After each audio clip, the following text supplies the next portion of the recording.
What's up, everybody? Joe Fortin here. I made this video once before, but my mic wasn't working on my phone. It was cutting in and out, and so I recorded like 20 minutes worth of video that I'm having to completely redo here. So hopefully this one works and I'll be able to get it out. I'm making this one specifically after I just finished my daily jog. As you may know, I jog about 6-8 miles every day, depends on the day, 6 days a week. I take 1 day off a week, give my body a break. I'm going to be talking today about hypofrontality, which in Western psychology, you can look it up, but basically what it is that their opinion is that the frontal lobe is basically like underdeveloped. This occurs in people with addiction issues, people with compulsive behavioral disorders, right? And essentially what it is the limbic system, so the midbrain, being in charge. So it's making decisions from a place of emotion, making compulsive decisions, which, if you've ever known anybody with any kind of addiction issue, is a major problem. Now, again, you're free to look up the scientific definition of this, you know, look at all the jargon and all that. I'm going to put this in a little bit more of a quote-unquote spiritual frame, because as you may or may not know, the chakras correlate to the different parts of the brain. Lower chakras, right? Root impulses, sexual drives, right? That's in the lower part of the brain, reptilian mind, right? Emotions, solar plexus, heart, right? Limbic system, midbrain, throat chakra, third eye, crown chakra, cerebrum, upper part of the brain, executive functioning, right? And so if you work with your chakras, you can reverse hypofrontality. And what I'm going to talk about is essentially training yourself, exercising that part of your brain, and learning to make decisions, right, using that part of your brain. Now, I personally believe that the mind is not a good leader, and that you should lead from your heart, but you need to balance that with your brain. You need to have the heart and mind working in unison as a team, right? Not fighting with each other. This also correlates to left and right brain, masculine and feminine, working in unison, working as a team. The twin flame dynamic is a reflection of this, so on and so forth, right? This is what we're doing here. We are, as I have said, those of us who are on this path, we're the ground crew. We're the ones who came down here to be as shamans and take on all of this distorted fucking bullshit and fix it. So people on the twin flame path, you know, a lot of people in that community appear right now and have appeared in the past to be very highly dysfunctional individuals. But that's what they're supposed to be. They took on all of the shit from their lineage, but they have within them a connection to the higher force, to their higher self, and they have within them the codex to repair all of that and fix those distortions, and that's part of what we're doing. So, one little note I'd like to add: if you are not exercising on a daily basis, right? I'm not saying you got to do it every day. Like I said, I take a day off every week. But if you're not exercising at all, you know, I would say probably at least 3 days a week, you are doing yourself a major disservice. And you cannot be a fully functioning, healthy human being without getting some exercise every day. So that's just a note. If you guys are engaging in the process of alchemy, if you are in, you know, a twin dynamic, if you're in stages of awakening, you need to exercise. You need to take care of your vessel. It's not all about the fucking 5D, okay? You're in a body for a reason. Use it, take care of it, and get healthy, okay? It's gonna take time. I still smoke cigarettes. I'm not perfect either, right? I'm working on it. I'm gonna get there though. So, yeah, I'm gonna briefly just go through some things I do on a daily basis. One, breath work. I do something called the 9 breath. I've also used the Wim Hof method. I have made videos about the Wim Hof method on my channel. But you know, just get it straight from the horse's mouth. Go to Wim Hof's channel, check out his breathing technique. The 9 breath is also on YouTube. The number 9 and then breath.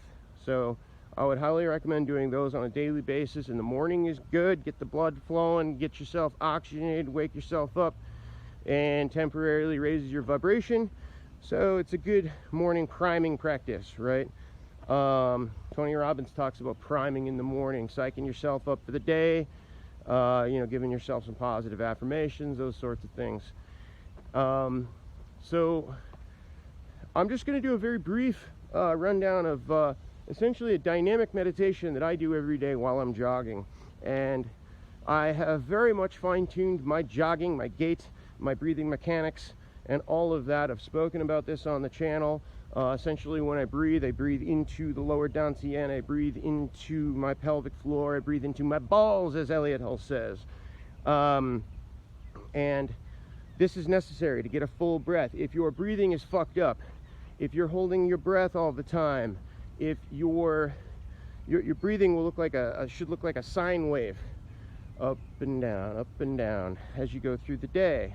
If you're taking in half breaths, if you're not filling your lungs all the way to capacity, if you aren't breathing all the way out, if you, like I said, if you're holding your breath, all of these things are an indicator that you have imbalances in your energetic system, and breathing can correct some of these. That's why Mr. Hulse teaches bioenergetic breathing. Is something that I have used extensively.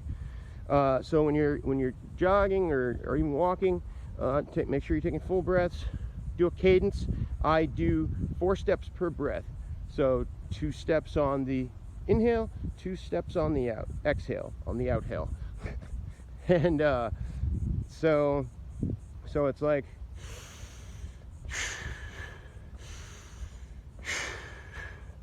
start counting at 0. There are reasons there are reasons for this. Sethicus Boza has a great video about this. I will try to remember to post a link down below. If you want to know the secrets of the universe, think in terms of 3, 6, and 9, Nikola Tesla. So, start counting at 0, right?